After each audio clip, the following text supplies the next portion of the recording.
Damai sejahtera Allah yang melampaui segala akal, itulah kiranya yang memelihara hati dan pikiranmu di dalam Yesus Kristus Tuhan kita. Amin. Selamat hari Minggu kantate bagi kita semua. Pada Minggu kantate yaitu artinya nyanyikanlah nyanyian baru bagi Tuhan. Dan temanya aku menyanyi bagi Tuhan. Dan evangelium bagi kita ialah dari Keluaran 15 ayat 1 sampai dengan yang ke-14. Keluaran 15 ayat 1 sampai dengan yang ke-14 saya akan membacakan bagi kita. Nyanyian Musa dan Israel. Pada waktu itu Musa bersama orang Israel menyanyikan kidung ini bagi Tuhan. Aku hendak bernyanyi bagi Tuhan sebab ia luhur dan jaya. Kuda dan penunggangnya dicampakkannya ke dalam laut. Tuhan itu kekuatanku dan mazmurku. Dia telah menjadi keselamatanku, dia Allahku, kupuji dia, dia Allah Bapakku, kutinggikan dia. Tuhan itu pahlawan perang, Tuhan itulah namanya. Kereta Firaun dan pasukannya dihempaskannya ke dalam laut. Perwira-perwira pilihan dibenamkannya ke dalam laut Teberau. Samudra dalam menutupi mereka. Seperti batu mereka tenggelam ke air yang dalam. Tangan kananmu Tuhan mulia dalam kekuasaanmu. Tangan kananmu Tuhan menghancurkan musuh. Dengan kejayaanmu yang besar, Kau binasakan mereka yang bangkit menentangmu. Kau lepaskan api murkamu yang memakan mereka seperti jerami. Karena hembusan nafasmu air menjulang tinggi. Aliran air berdiri tegak seperti bendungan. Samudra dalam membeku di pusat laut. Kata musuh, akan ku kejar dan akan ku capai mereka, akan ku bagi-bagikan jarahannya, akan ku lampiaskan nafsu amarahku kepada mereka, akan ku hunus pedangku, tanganku akan melenyapkan mereka. Engkau mengembuskan tofanmu, laut pun melingkupi mereka. Seperti timah mereka tenggelam dalam air yang dahsyat. Siapakah seperti engkau di antara ilah-ilah ya Tuhan? Siapakah seperti engkau mulia dalam kekudusanmu, menakjubkan karena perbuatan yang masyhur, pembuat keajaiban. Engkau mengulurkan tangan kananmu, bumi pun menelan mereka. Dengan kasih setiamu, engkau menuntun umat yang telah kau tebus. Dengan kekuatanmu, engkau membimbingnya ke tempat kediamanmu yang kudus. Bangsa-bangsa mendengarnya, mereka pun gemetar, kegentaran menimpa penduduk tanah Filistin. Demikian firman Tuhan. Bapak Ibu, saudara-saudari, sebelum sampai pada perikop teks ini dan yang menjadi latar belakang evangelium bagi kita pada hari ini, saya ingin bertanya kepada kita, adakah sukacita hari ini? Adakah wajah senyum hari ini? Iya, bolehlah tersenyum, menyapa kanan dan kiri, tampakkan wajah sukacita dan wajah senyum. Yang di atas juga boleh tersenyum. Iya. Mengapa kita bersukacita? Mengapa kita bersyukur? Mengapa kita tersenyum. Dan ketika saya boleh melihat atau merenungkan ini, lalu saya terbesit pada satu lirik lagu pop populer. Mungkin teman-teman segenerasi tahu lagu ini dan lagunya cukup terkenal pada masanya. Saya akan membacakan saja liriknya. Lagu pop populer itu liriknya demikian. Senyumlah, syukuri hidupmu. Tunjukkan pada dunia bahwa kau mampu. Masih banyak yang lebih susah hidupnya. Dan ketika aku mendengar dan ketika mempersiapkan lagu ini, benar juga.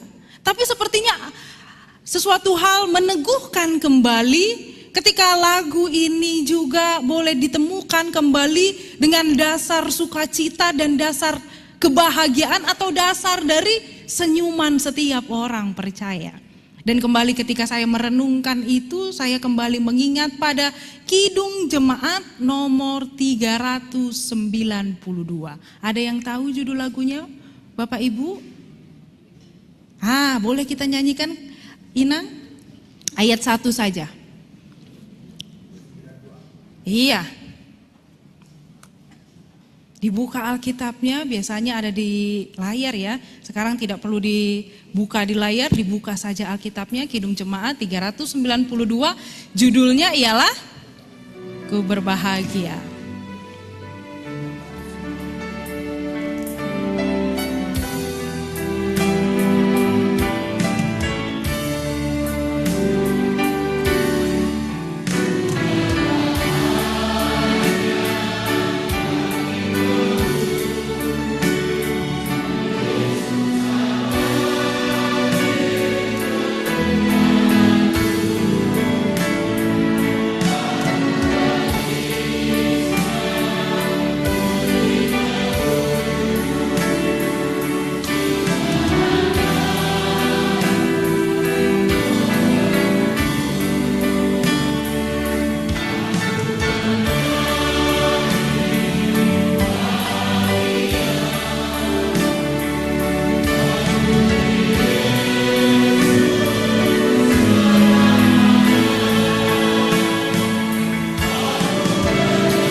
Terima kasih Bapak Ibu, saudara-saudari semuanya, dan terima kasih pemusik.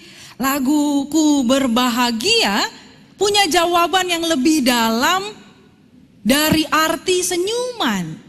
Ketika ada lagu yang boleh mengingatkan saya pada senyumlah, bahwa masih banyak orang yang lebih susah hidupnya, tapi lebih dalam rupanya kita temukan senyuman dan bahagia ketika kita bernyanyi dengan lagu Kidung Jemaat nomor 392. Karena apa? Dari lagu itu dinyatakan berbahagia karena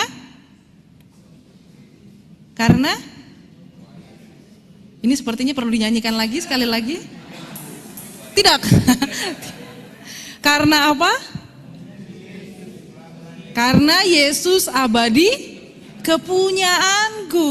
Dan sangat dalam maknanya ketika umat boleh melandaskan rasa sukacita, rasa syukur dan senyumannya ketika ia punya jawaban yang sangat mendalam bahwa semua itu didasarkan karena Yesus yang empunya, karena Yesus abadi yang kita punya yang memelihara.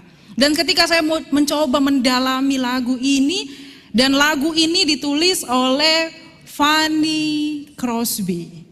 Adakah yang tahu siapa Fanny Crosby? Iya, dia adalah sesosok tunanetra ya, emang. Ya, sesosok orang yang sungguh-sungguh mensyukuri kehidupannya di dalam keterbatasan yang ia miliki. Ia tidak mampu melihat. Tapi ketika ia tidak mampu melihat, Ia mampu tetap berelasi dengan Tuhan dalam keadaan yang bersuka cita. Dan kita juga bisa mendapatkan dari lagu yang sederhana itu 3 makna. Yaitu lagu ini ingin memperlihatkan bahwa ada keyakinan penuh, ada sukacita penuh, ada keselamatan di dalam Yesus Kristus Tuhan kita. Yang kedua, ada rasa damai, ada hubungan yang baik dan hubungan yang dekat dengan Tuhan, dan itu semua terpancar. Yang ketiga, di dalam sorak-sorai dan nyanyian yang penuh dengan sukacita. Maka setiap orang yang bernyanyi ku berbahagia harusnya dengan wajah tersenyum. Harusnya juga dengan sukacita yang meluap-luap. Dan Bapak Ibu, saudara-saudari, rupanya ketika kita boleh melihat bahwa lagu, bahwa nyanyian punya dampak dan mengingatkan serta menuntun kita pada dasar sukacita, dan itu jugalah makna nyanyian pada minggu ini bagi kita. Bahwa nyanyian bukan cuma sekedar enak didengar, bukan cuma sekedar senang diputar-putar, tapi nyanyian menuntun setiap orang pada arah hidup yang benar. Dan itu yang terjadi juga bagi bangsa Israel dalam kitab Keluaran 15 ayat 1 sampai dengan yang ke-14. Keluaran 15 ialah nyanyian Musa dan Israel. Bahwa nyanyian ini lahir bukan dari keadaan yang tenang. Nyanyian ini lahir bukan dari keadaan yang baik-baik saja.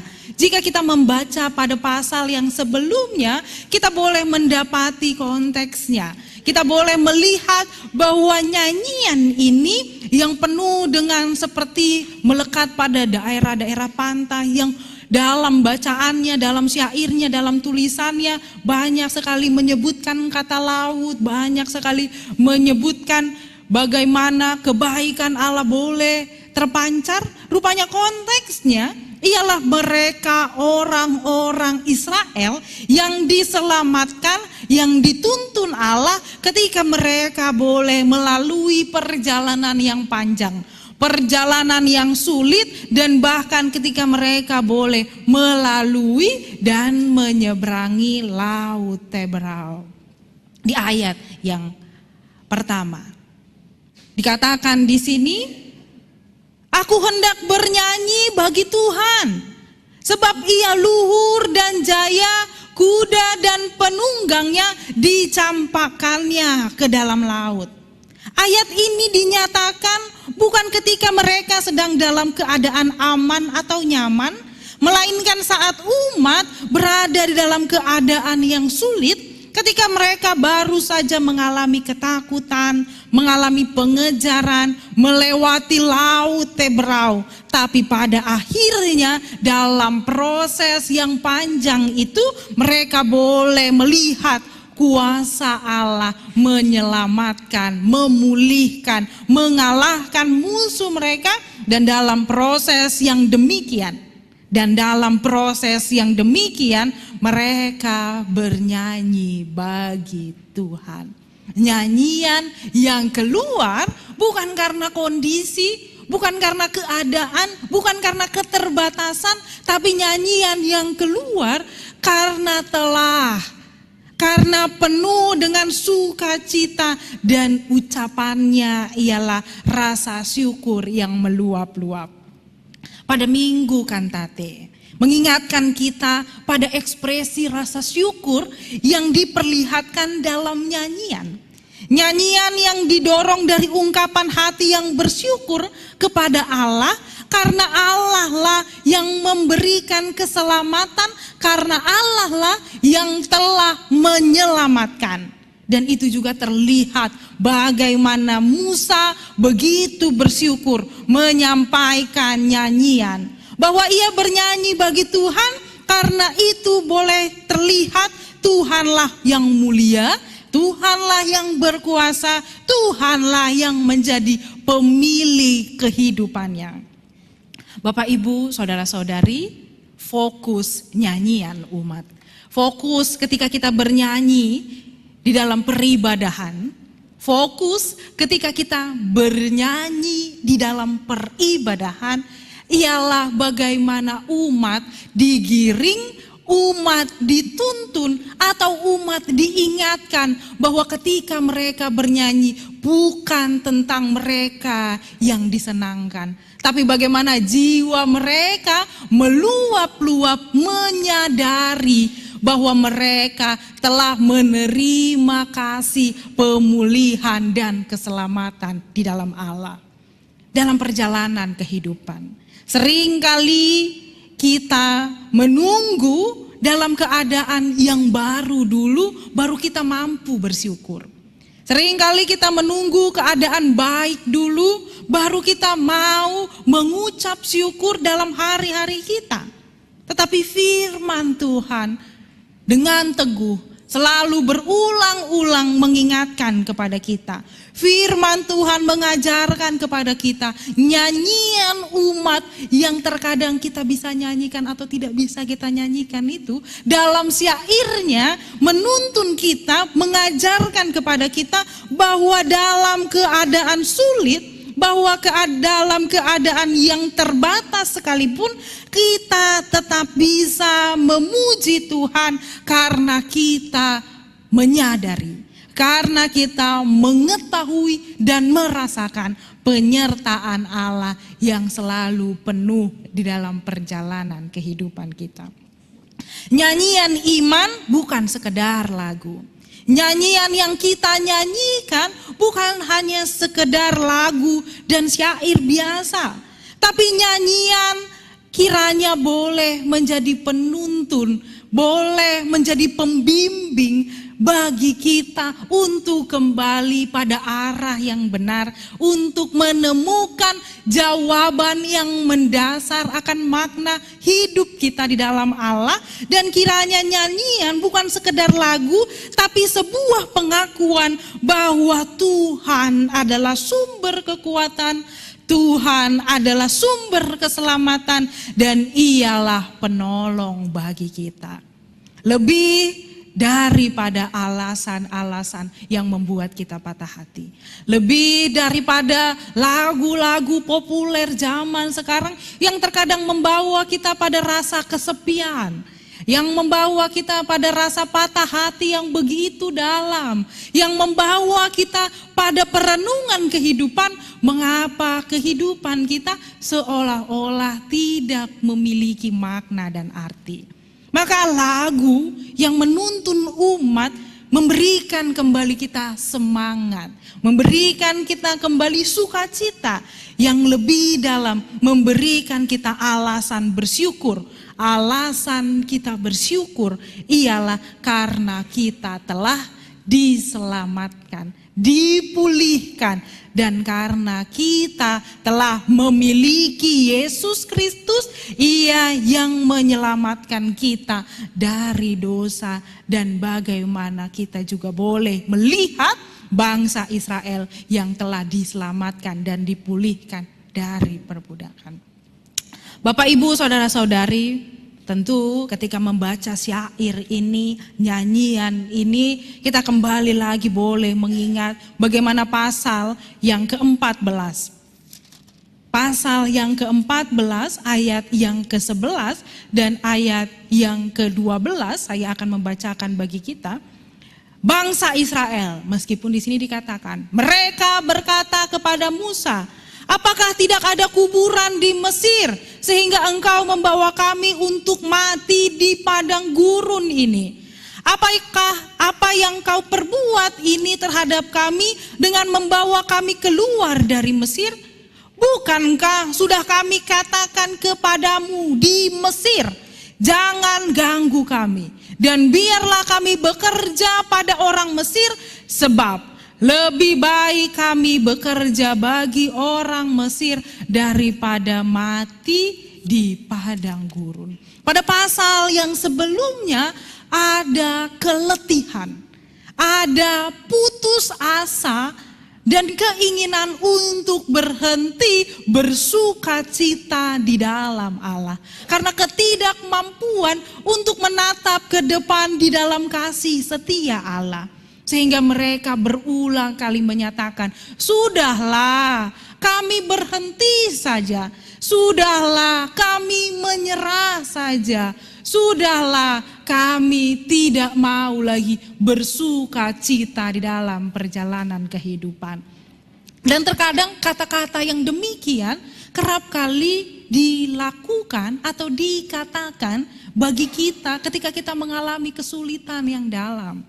Contoh, ketika kita mungkin dalam pekerjaan yang begitu banyak, deadline pekerjaan yang begitu padat, sehingga mungkin terbesit dalam pikiran atau pekerjaan. Sudahlah saya resign saja dari tempat ini. Sudahlah saya berhenti saja dari tempat ini. Sepertinya begitu-begitu sajalah keadaan ini. Misal, ketika kita juga berada di dalam perubahan kehidupan. Lalu ketika kita benar-benar mengetahui, sepertinya saya harus berubah. Dari orang yang sikapnya pemarah, dari orang yang sikapnya mudah marah, akhirnya tidak mampu begitu untuk berubah. Lalu kita berkata, sudahlah aku tidak mau lagi menahan emosi. Aku tidak mau lagi bersabar. Aku berhentilah menjadi orang baik. Karena sepertinya aku tidak ditakdirkan untuk jadi orang yang sabar. Aku lebih suka merusak relasi, hidup dalam kehidupan yang lama, hidup terus di dalam amarah yang merusak relasi. Terkadang kita berhenti untuk berusaha bekerja di dalam perbuatan-perbuatan yang telah kita lakukan. Dan terkadang kita juga memperlihatkan sikap yang diperlihatkan oleh bangsa Israel. Menyerah di dalam kehidupan. Menyerah di dalam kasih setia Allah. Menyerah sebelum berperang. Namun kembali lagi pada masa selanjutnya. Akhirnya Musa dan bangsa Israel boleh dituntun di dalam rasa sukacita. Mereka boleh keluar dari rasa takut. Mereka boleh keluar dari rasa keluh dan sungut-sungut. Dan mereka boleh keluar menemukan identitas mereka dari bangsa yang diperbudak menuju pada bangsa yang penuh dengan keselamatan di dalam Allah. Ketakutan membawa mereka tetap pada penderitaan. Namun Musa tetap ingin memperlihatkan kasih setia Allah, tetap berdiri dan menguatkan mereka dan menyampaikan bahwa tetaplah bersuka cita di dalam kehidupanmu meskipun keadaan itu sulit dan sangat gelap. Tetaplah bersuka cita meskipun seolah-olah teriakanmu tidak didengar dan tidak ditolong oleh orang lain. Tetaplah bersuka cita karena engkau mengetahui, engkau menemukan jawaban dan alasan dasar kehidupanmu. Bukan tentang dirimu sendiri, tapi tentang rasa syukur yang kita terima. Alasan dan jawaban dari kehidupan bahwa kita hidup di dalam kasih setia Allah. Bapak, Ibu, saudara-saudari, pada akhirnya di tengah keterbatasan dan upaya mereka untuk berubah, kesadaran bahwa memang benar akan terjadi keadaan yang sulit, tetapi benar juga akan selalu ada kasih setia dan pertolongan oleh Allah. Tuhan menyelamatkan mereka. Tuhan memberikan kekuatan kepada mereka. Dan akhirnya pada ayat yang selanjutnya mereka boleh menyatakan, Tuhan itu kekuatanku, Dialah Bapakku, Dialah pahlawanku, Tuhan itulah namanya. Ini bukan dilandaskan bahwa mereka sudah berada dalam sesuai dengan kehendak mereka, Tapi ini keluar karena mereka mengetahui bahwa tidak ada yang bisa mereka andalkan selain kesetiaan Allah yang mereka pegang. Selain jawaban hidup yang sempurna di dalam Allah yang boleh mereka nikmati untuk terus menjalani kehidupan di dalam kasih setia dan sukacita. Dan pada akhirnya, nyanyikanlah nyanyian bagi Allah. Nyanyikanlah nyanyian baru bagi Tuhan. Aku bernyanyi bagi Tuhan. Dalam ibadah HKBP kurang lebih seharusnya 7. Tapi mungkin ada yang boleh kita sisipkan lagu-lagu demikian. Lagu-lagu umat tersebut kiranya lagu yang menjadi penuntun dan mengingatkan kita bahwa lagu itu tidak ditulis serta-merta karena kehendak atau keinginan untuk didengar, tetapi itu didorong daripada umat dan sejarah yang memperlihatkan umat bertumbuh dengan nyanyian dan pujian yang demikian. Bahwa seolah-olah lagu itu tidak membawa kita pada pertumbuhan ketika kita bernyanyi. Bahwa seolah-olah lagu itu tidak enak kita dengar ketika kita bernyanyi. Tetapi lagu yang panjang itu, himne itu ialah seruan kembali yang menuntun kita mengarah pada jawaban yang sempurna. Bahwa keselamatan kita ialah telah kita terima dan itu semua bersumber daripada Yesus Kristus, Tuhan dan Juru Selamat kita. Bahwa dalam ibadah ketika kita datang beribadah, fokus kita diingatkan bukan pada diri sendiri, fokus kita bukan diingatkan dengan kegalauan pada kegagalan, tapi fokus kita diingatkan bahwa ragam kasih setia Allah telah penuh di dalam hari-hari kita. Fokus kita bukan pada keinginan kita saja, tapi ketika kita beribadah bersama dengan umat, tujuan kita ialah membawa kehidupan kita semakin dekat dengan Allah, semakin penuh dengan rasa syukur kepada Allah dan membuat kita bertobat dan kembali ke jalan hidup yang benar di dalam Allah. Ibadah, nyanyian, seruan yang kita sampaikan bukan hanya membuat kita pada rasa terharu, tapi lebih daripada itu kiranya nyanyian membawa kita pada perubahan hidup, perubahan sikap, penemuan akan jawaban bahwa Tuhan Allah yang menyertai kehidupan kita. Mengubah hidup kita, nyanyian ialah doa dan pengakuan iman yang nyata dalam kehidupan sehari-hari. Bapak, Ibu, Saudara-saudari, hingga pada akhirnya kembali lagi kita diingatkan pada nyanyian. Bahwa nyanyian yang kita dengar, ku berbahagia, adalah nyanyian kiranya yang boleh membawa semangat kembali kepada jiwa-jiwa yang mencari jawaban akan untuk apa tersenyum, untuk apa bersuka cita, untuk apa berbahagia. Nyanyian itu kiranya mengembalikan makna kehidupan kita bahwa ketika kita bernyanyi dan ketika kita berbahagia karena Tuhan Allah yang menjadi pemilik kehidupan kita. Boleh kita nyanyikan sekali lagi, nak? Dan penuh rasa sukacita dan semangat, boleh dipersiapkan wajah yang penuh semangat, wajah yang penuh dengan sukacita karena kita mau bernyanyi, ku berbahagia.